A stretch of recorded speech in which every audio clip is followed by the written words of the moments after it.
เนาะทุกคนท่านพาทุกคนมาหาเกี่ยวดินเลยว่าสิได้เลยนะนี่ทุกคนมันแตกเลยแตกมันยุมันยะนี่นะนี่เห็ดโคนนี่มันแตกงานเป็นงะเลยนะดอกง่ายๆนะนี่วิคนเดินๆนี่นอนนี่ก็คือบรรยากาศเนาะทางป่าพุ่นเนาะสิเข้าไปเนาะบรรยากาศกะก็กำลังตั้งนอเนาะ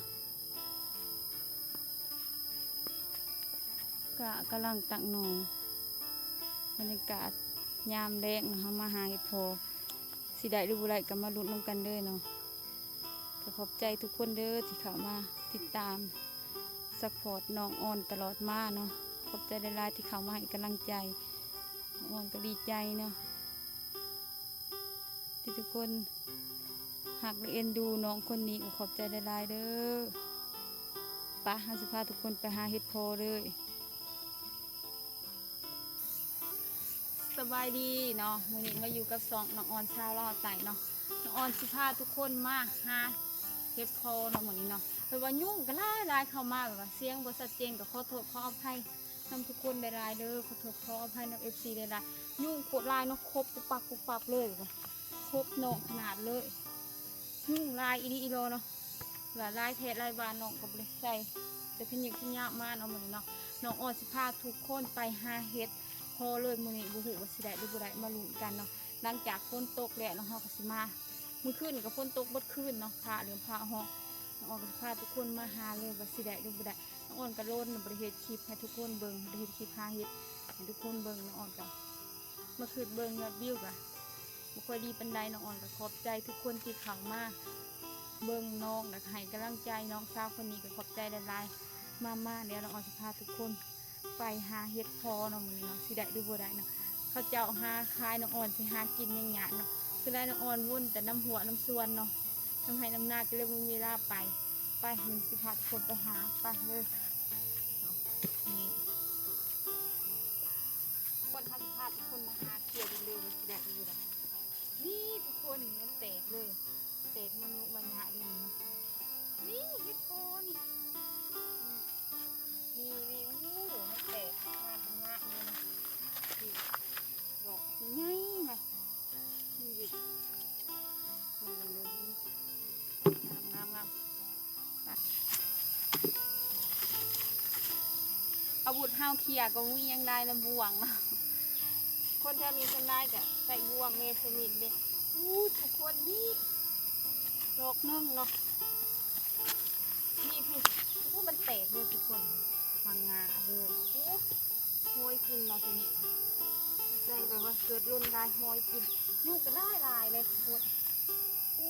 พี่ลายเนาะเรากำลังได้4-5 โลค่ะ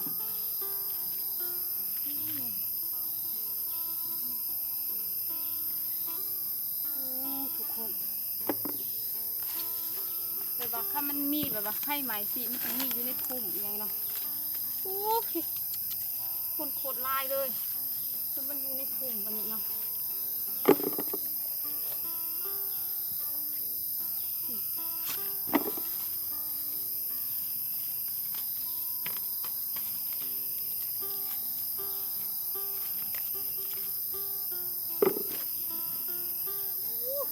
ดินมันกำลังแตกเลยทุกคน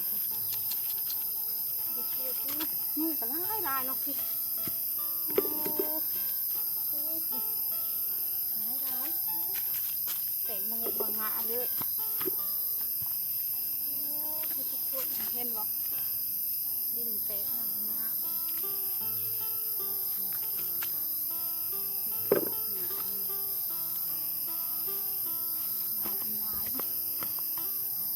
ยุ่งกับลายจะโคกลายยุ่งกับลายนะเมื่อยุวานมันเกิดประมาณเลยที่เป็นช่วงผิดนะเนาะโอ้โหลายดีเลยทุกคนหมานโอ้ยความมัน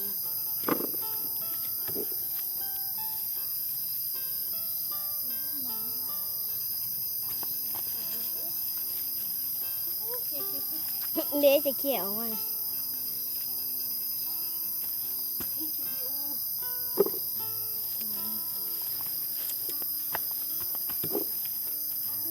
คนหลายอยู่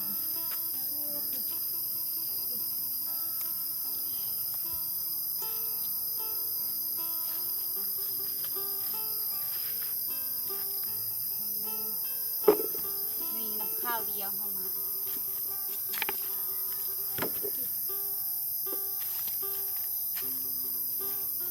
แต่ว่ามันเกิดตามไผ่ใหม่เนาะ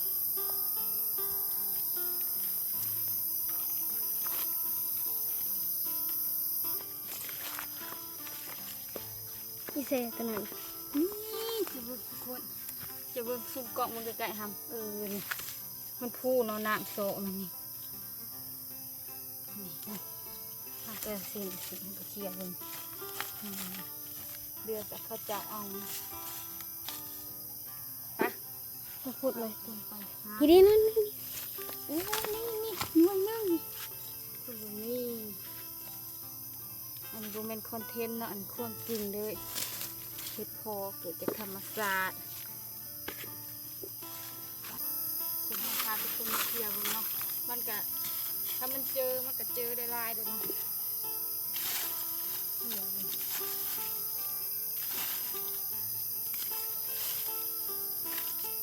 นี่ทุกคนอยู่ในเงาไม้อู้ดอกง่ายจังเลยพอน้ำโซะเนาะมันขึ้นอยู่ในดอกง่ายเลยเกี่ยวเลยโอ้นี่ลูกมันเนาะนี่ลูกมันอีกเอาเลยเกาะแล้วก็พาทุกคนไปหาอีกพวกข้อไผ่นะทุกคนหลายๆเลย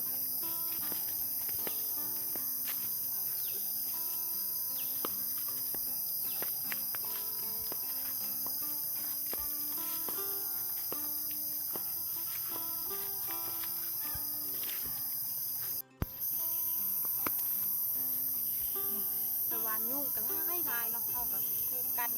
แต่ว่าแนวเขาในป่าเสียงอาจจะชัดเจนอย่างนี้เสียงอันนี้เป็นเสียงธรรมศาสตร์เนาะแมงอียามนี้แมงอีก็ไล่ลายนะแมงอีแมงโอดมันอยู่ตามอันนี้ครับมาหาเลยนี่ทุกคนเจอเลยดอกนึงนี่ดอกนะโอ้ยลายอยู่เนาะเคยว่าขั้นเข้ามาก่อนเข้ากับก็ได้เก็บเข้ามาหาก่อนกับบ่ได้เนาะยุ่งกินเลยเนาะแต่ว่ายุ่งไล่นะไปคุณพาคุณก็จะทำยังไงนี่ทุกคนนี่ตัวนี้นี่มันกำลังขี้ดินออกเลยครับเห็นมันเกิดตามจากธรรมชาตินี่ดอกง่ายมาคือดอกเรียงเขาก็ได้ลายเติบแล้วเนาะพี่ทุกคนเป็นได้แล้วเครื่องโลหาขีดก็พูดขึ้นน้อยนะ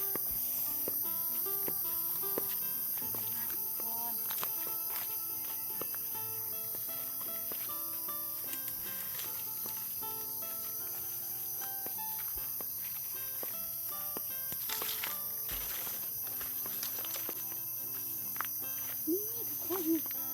เป็นอีเดียดอกนึง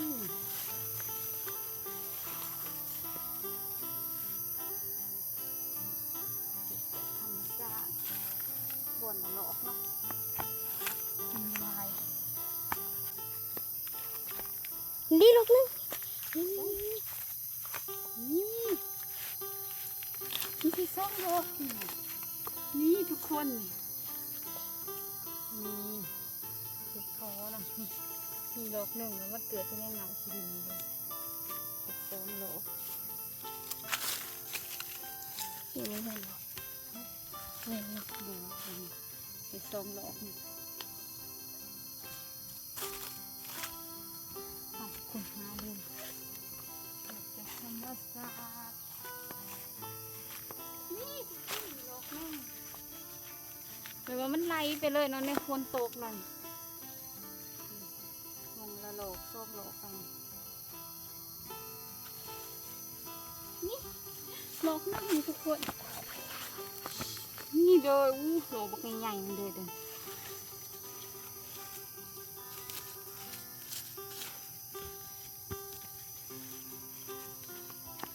อู้ดอกใหญ่เลยดอกใหญ่แค่ดอกใหญ่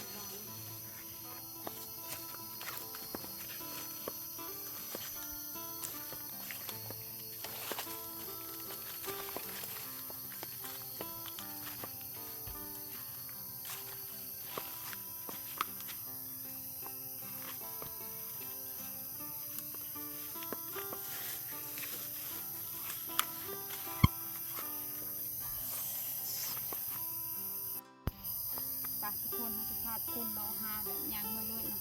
ไปดูว่าแต่ว่าเขาเอาตัวได้กับเขาเจาะกับ5 นาทีเท่าไหร่กระลายเติมเนาะเขาอาจสิบริท่าถ่ายวัตถุบักทุกตอนแต่ว่าเขากับได้เนาะเขาอะไรกินอยู่ปะหาอีกแล้วเขาก็ไปตัดลำขมุกเลยเนาะลำขมุกที่มาใส่ออมเขาสิเอาไปออมเอาเนาะเขาใส่ข้าวเบื่อเรืองใส่ลำขมุกค่ะแล้วเขาไปออมใส่หน่อยนึงแต่ก็ใส่ใบอันนั้นใส่ผักติ้วป้าเนาะยุ่งก็ได้เนาะครบเบิดเนาะอ่อนก็เป็นแดงเบิดเนาะยุ่งได้เธอได้หวาน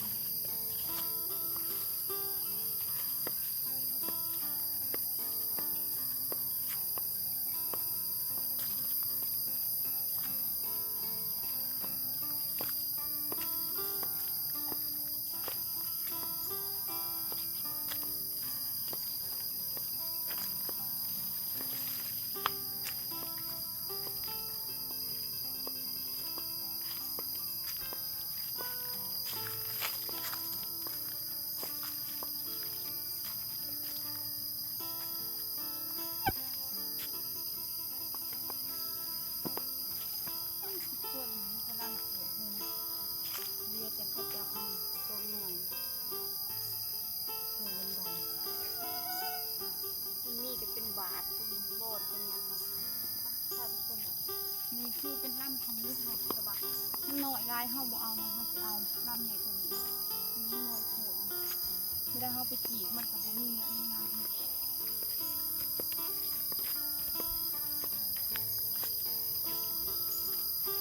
ปะทุกคนไป5 เราเอาล่ำคำลึกมันคือสิเบิร์ดเลย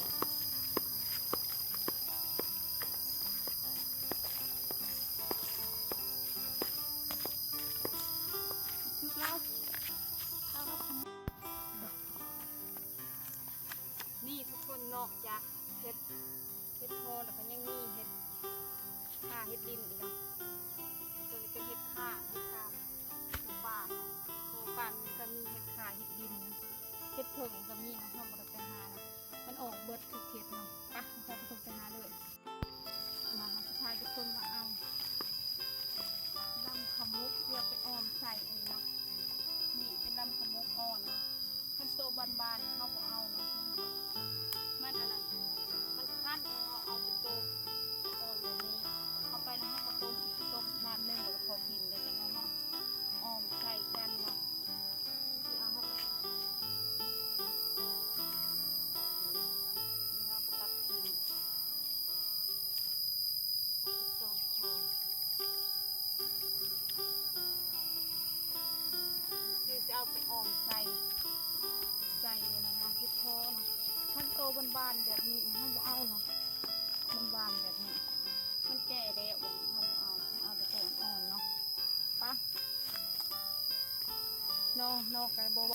นอกเฮากับซิมาเอาอีกเมื่อกี้เฮาไปแล้วเนาะเฮาจะเอาอีกลำหนึ่งเนาะเอาลำอ่อนๆแบบนี้ลำที่2เอาแล้วเฮากับสิได้กลับบ้านโคตรงามเลยลำนี้โคตรอันนี้เป็นลำขบุกเลยลำขบุกกันรู้ว่าทางฟังไทยกับนี่อยู่บ่หรือบ่ทางฟังไทยห้องลำยังก็คอมเมนต์บอกน้องเนี่ยเนาะปันออห้องลำขมุกเอาไปออมใส่เอาไปแกงใส่เห็ดเพาะเนาะไปอะไรติดตามช่องน้องออนซาลาไต่เด้อทุกคนเพื่อให้กำลังใจน้องออนที่คลิปต่อไปคนโฆษณาเด็กหน่อยเพื่อนน้องเนี่ยก็ขอบใจFCทุกคนที่เข้ามาซัพพอร์ตน้องคนนี้น้องคนบนนอกบนหน้าน้องขอบใจหลายๆสำ หรับคลิปนี้น้องออนขอกล่าวคำว่าสบายดีใบพอกันคลิปหนาขอบใจทุกคนได้ร้ายบ๊ายบายบันทึกอะ